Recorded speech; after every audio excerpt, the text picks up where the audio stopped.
All right, so I'm Gail Maunula from the Faculty of Law at the University of Turku, and I work both in conjunction with the DDI, the Digital Disruption of Industry project, and also making MyData real, looking at regulatory and user interfaces as we deal with the digital shift in finished industries. So, but I'm going to talk a little bit about the company side today, and I'd like to start with a short video.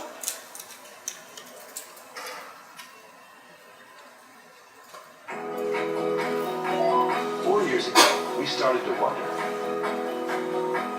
what would shopping look like if you could walk into a store, grab what you want, and just go? What if we could weave the most advanced machine learning, computer vision, and AI into the very fabric of a store, so you never have to wait in line? No lines, no checkouts, no registers. Welcome to Amazon Go. Use the Amazon Go app to enter. Then put away your phone and start shopping. It's really that simple. Take whatever you like. Anything you pick up is automatically added to your virtual cart. If you change your mind about that cupcake, just put it back. Our technology will update your virtual cart automatically. So, how does it work? We use computer vision, deep learning algorithms, and sensor fusion, much like you find in self-driving cars. We call it Just Walk Out technology. Once you've got everything you want, you can just go. When you leave, our Just Walk Out technology adds up your virtual cart and charges your Amazon account.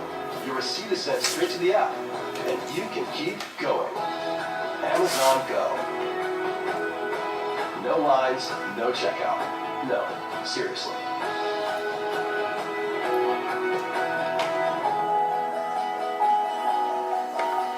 All right, so this technology is actually already in use in a couple of stores in the United States, actually. And but as far as looking at today's presentation, I'd like to look at how we can get to this service in a broader way. Okay. So how to get to this service in a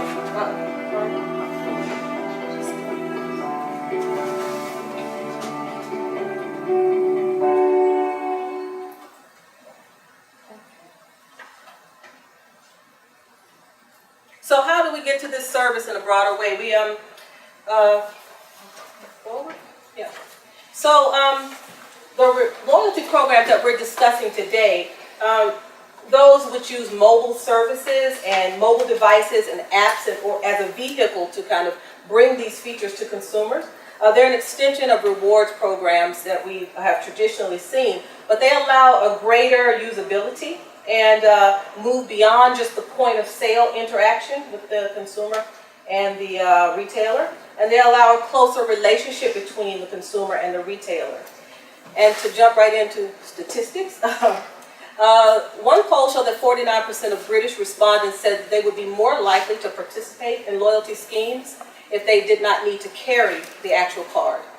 And 89% of respondents in the UK say that they would prefer to spend their money with a brand whose loyalty scheme was quick and easy to use. And one of the complaints is that the sign-up process for these sorts of things is cumbersome and too much paperwork. So from these two statistics, what we can gather is that customers don't want to actually carry the card. They want to move from plastic to mobile apps. And that they want the functionality and benefits of the loyalty program without a cumbersome sign-up process. So more statistics that kind of support this whole idea. This one is out of the US, and it says that 62% of these respondents said they have a more positive opinion of a retailer that provides a digital loyalty card. And this one, 66% said that they have a more positive opinion of a loyalty program when it's disseminated through smartphones and accessible through smartphones. So how do we get to the place where the customer trusts this sort of environment? And I think it greatly hinges on remember that these customer loyalty programs are quite influential, quite important. The customer wants this sort of personalized service. So the goal is to provide these targeted, tailored interactions with customers that goes beyond the point of sale contact and mimics the experience that today's tech-savvy customer expects. There's been a lot of research showing the more usage of loyalty programs when they use things such as gamification, and to provide this seamless in-store and mobile app experience, so to eliminate this sort of cumbersome sign-up process.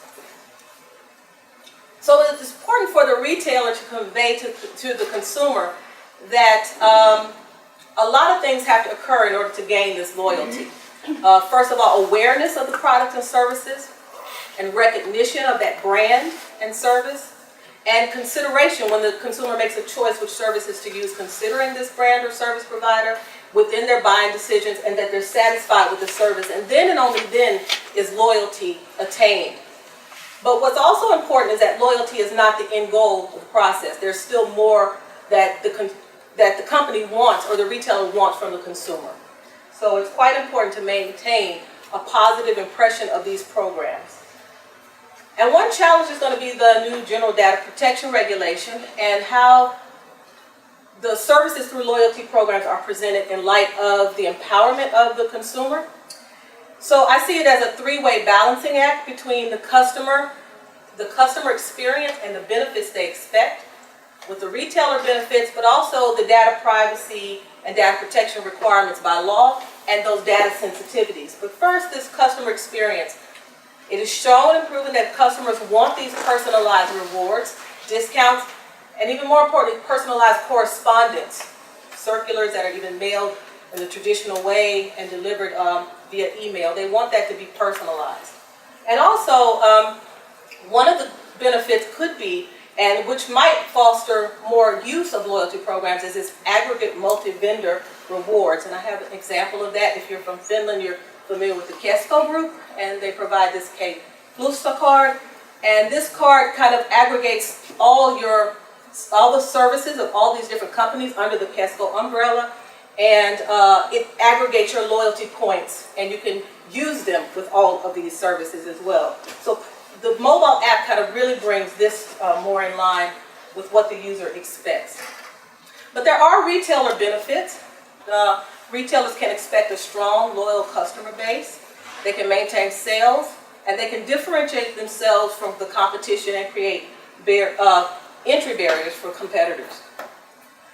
But all of this has to be balanced against the data privacy and data protection requirements that the company must have. And what I've noticed is that what seems to be the place where we can look and see how to adjust these sort of things is looking at the sensitivity of the customer. So consent and transparency in different areas seems to trigger data sensitivities. And we want to kind of look at that and see where these sensitivities lie, how much transparency is necessary, and how much is too much, how much is overload for the average consumer, those that are data aware, non-data aware, and diginatives and non-diginatives. Where's the trigger point, and what causes these consumers to recoil and decide not to use these services or use them in a limited way? So the one thing that the consumer has to understand is that there is a trade-off in data for using these sorts of services. And the ones on the left that are in orange, these show the high sensitivity areas for consumers. These are the ones where consumers tend to back away from using a service, but they're the ones that exactly make the loyalty app as valuable as it is to the consumer. And those are, in particular, the location beaconing. This is a feature that consumers really want. Basically, if you come within so many meters of a store, you will begin to receive notifications on your phone of sales, of what's happening in the store, events, those sorts of things. And this is something that in the beginning, when you see this notification on the phone, causes consumers to kind of back away from the service. So where is the level of transparency? Where is the level of, we have to gain consent, but how much transparency ends up being too much where the consumer's use is affected in this process?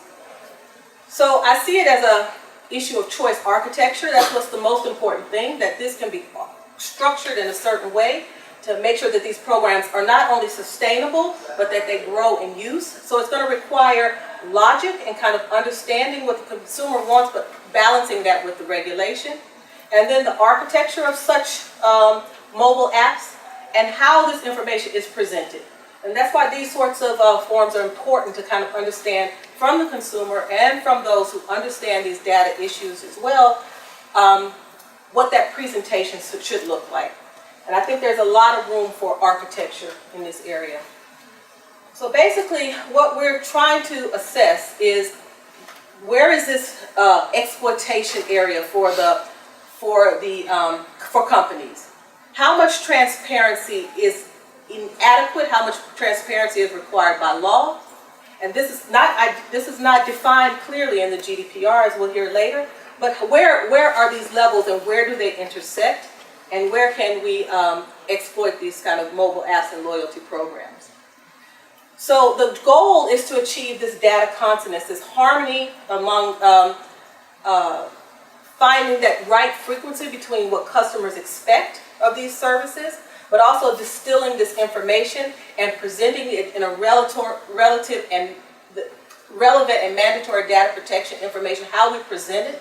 And this is going to be the key. And I think the best way to figure that out is by asking. So that's what the purpose of this workshop is, and we hope to gain some valuable insight on this entire process. So thank you.